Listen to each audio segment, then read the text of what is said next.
So the one part of the video, because we pretty much put the whole thing together, and it was looking good.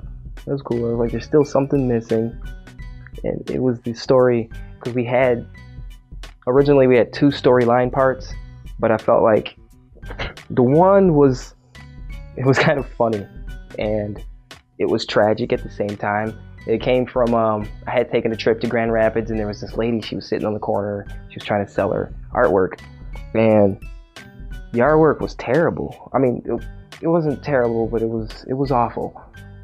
I don't know, like, it was almost like if you're right-handed and you're left-handed and you decide to paint with your left hand, and then you didn't frame it, and maybe like on the way to wherever you were planning to sell it, you folded it, stuck it in your pocket. That was kind of the presentation. So I'm not as sure, how visual arts work, really. I'm not that much of a visual artist, but the presentation that I got was that this lady was like sitting on the corner, and she was kind of like chasing people with her art, trying to get them to buy it, and they were like, leave me alone. They were just completely weirded out. And it was tragic, and it was funny to me at the same time, because like I could see the passion. She was like, I really spent time on this. Somebody appreciated it, and it fit the lyrics perfectly. It fit the lyrics of the song perfectly. I had never really seen anything like that. It was so surreal. Like, it was almost like, are we on camera? Like, I didn't know if she was doing it on purpose, and it was just, that's the whole thing. It was it was just so out of reality for me to witness something like that. I don't know if you live in a big city, maybe you see stuff like that on a regular basis, but I don't. So that's something that stuck with me, and I wanted to capture it, but at the same time, it was so weird that I just didn't think it could fit.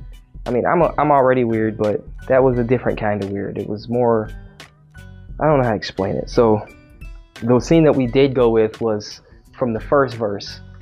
The girl that's looking out the window, she's waiting for someone. She seems like she's sad because whoever she's waiting for just isn't showing up.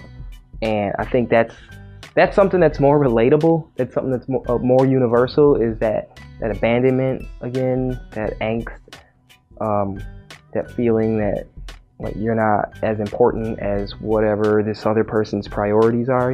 It's like you pour your heart out, and then you look to see if they're going to respond to your message, and you see that little check mark that says they saw it, but no response. It's that feeling. That's what we were trying to capture. But I didn't think it was really necessary to show who she was waiting for, or to really even record the relationship between her and the person that was supposed to be either neglecting or rescuing her. Because in that moment, I don't think those people really matter. I think she's the one that's important. So that was the one scene that we decided to kind of sprinkle through, and I'm hoping that as a person views that, they can connect to it, and they can continue to write the story in their own minds, and they can hopefully finish the story with a happy ending. And they don't necessarily have to wait for me to do that for them. They can do that on their own.